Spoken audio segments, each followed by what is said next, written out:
Somos el grupo número 4 y hablaremos sobre la importancia del método comparativo lingüístico. Nuestro grupo está integrado por Blanca Bautista, Rosana Flores, Jocelyn Hernández y Daniela Sevilla. Primero, definamos qué es el método comparativo. El método comparativo es una manera estandarizada para comparar diferentes idiomas con el fin de determinar su relación entre sí. El método comparativo se basa en el principio de cambio de sonido regular, que sostiene que cualquier cambio en el sonido de una lengua que se crea con el tiempo se produce de forma regular, sin excepciones. Los idiomas se analizaron mediante el método comparativo para determinar si comparten una lengua madre en común, una única lengua de la cual los otros se derivan o evolucionan de ella. El método comparativo, en general, hace uso de una gran lista de palabras con las mismas definiciones en los idiomas que se comparan. Las palabras que son propensas a tener términos nativos en cada idioma son preferibles para evitar la confusión que podría resultar de términos tomados. En el método comparativo, el lingüista registra todas las correspondencias entre las lenguas en cuestión y luego se dedica a la escritura de las reglas racionales para explicar los cambios.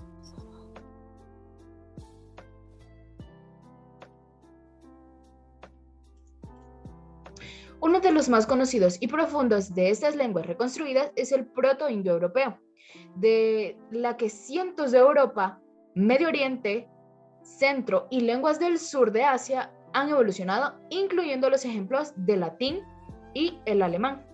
Debido a que las reglas del cambio de sonido norma estipula que no hay excepciones a la regla del cambio de sonido, algo que se ve como una excepción debe ser investigado y explicado de una manera que satisfaga los principios lingüísticos.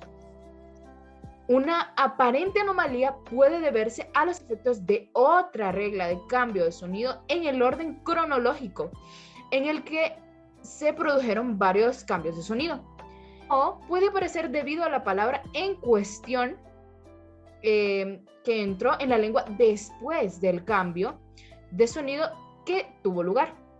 Después de determinar las reglas del cambio de sonido para un conjunto de lenguas que se está investigando, el siguiente paso en el método comparativo es de determinar el orden en que se produjeron los cambios de sonido, donde estas que parecían ser excepciones a las reglas postuladas pueden venir muy bien a los principios lingüísticos.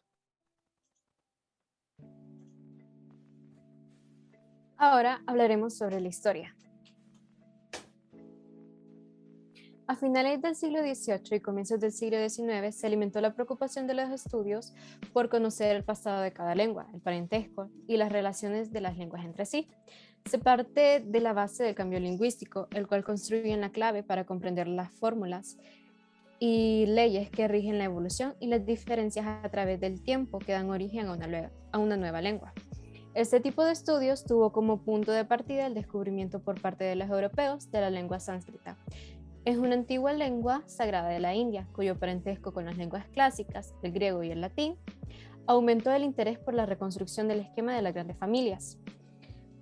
Solo con la introducción del sánscrito se pudo demostrar que el origen común de las lenguas indoeuropeas y dar paso a la creación del método comparativo. Rasmus Rask, 1787-1832, filólogo danés.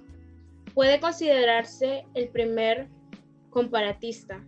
Él estudió las relaciones entre el islandés, las lenguas escandinavas, el germánico, el griego, latín, lituano, eslavo y armenio. Franz Bopp, 1791-1867, denominado el padre de la lingüística. La lingüística tiene por único y verdadero objeto la lengua considerada en sí misma y por sí misma. Él consideraba la lengua como un organismo vivo. Su primera monografía fue el sistema conjugacional del sánscrito y comparación del griego con el latín, persa y germánico. También él pensaba que el sánscrito no era la lengua madre, sino más antiguo que el griego y el latín. Snyder, 1821-1867. Fue el primero en aplicar sistemáticamente la técnica de la reconstrucción de la lengua.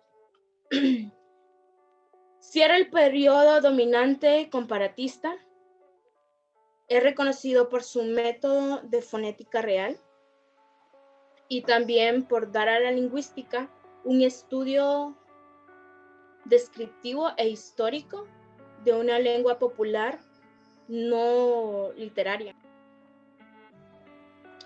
Jacobo Grimm puede tomarse, y así lo acredita, la mayoría de los tratados de historia de la lingüística como el verdadero sistematizador del método comparativo y el fundador del método histórico. Él estudió la evolución cronológica de la lengua germánica. También se considera padre precursor de la lingüística gracias a sus hipótesis sobre la primera rotación consonántica del indoeuropeo al germánico. Este es un ejemplo de la ley de Grimm. En el cuadro negro podemos ver en el lado izquierdo las letras que contenían las palabras antiguas y en el lado derecho las letras que hoy en día tienen las palabras. Está el ejemplo de house. Quitamos la H y colocamos la K y la C, que es house. Father, que quitamos la F y colocamos la P. Quitamos la TH y colocamos la T y dice pater. Fish, quitamos la F, colocamos la P. Quitamos la H y colocamos la K o la C, que queda como peace y peace. Heart, quitamos la H y colocamos la C o K. Y quitamos la T y colocamos D, queda como card.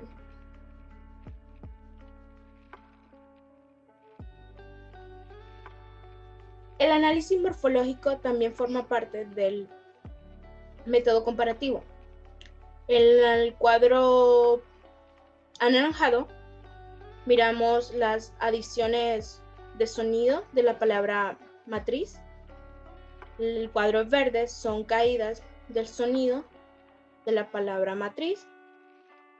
El cuadro azul son cambios vocálicos y el cuadro azul claro son cambios particulares. Tenemos como ejemplo la palabra capra y cabra. Tenemos una sonorización de P a B. Ignoratus, ignora. Un bajamiento vocálico de E a A. También tenemos una apócope de T.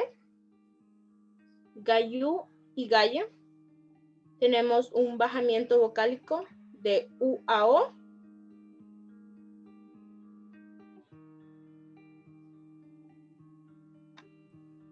Continuamos con importancia en la disciplina lingüística. El método comparativo puede ser un proceso complicado y largo, y a veces una conjetura es la mejor conclusión que uno puede llegar. Sin embargo, el método comparativo es una herramienta indispensable para los lingüistas históricos y responsables de genealogías lingüísticas, casi todos actualmente actualizadas. El método comparativo es una manera estandarizada para comparar diferentes idiomas con el fin de determinar su relación entre sí. Estuvo muy concentrada en la investigación de la gran familia indoeuropea. El trabajo de los lingüistas de este siglo proporcionó un marco de análisis que dio importantes resultados para el conocimiento de otras familias de lenguas.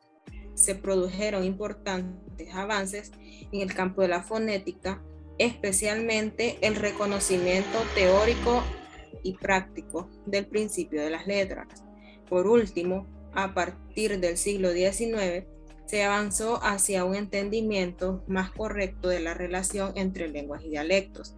El estudio intensivo de la historia de las lenguas clásicas y modernas de Europa dejó en claro que los varios dialectos regionales no son versiones imperfectas y distorsionadas de las lenguas relacionadas, eran en su mayor parte más políticas y culturales que lingüísticas. A continuación, mi compañera Rosana nos dará las reflexiones del grupo.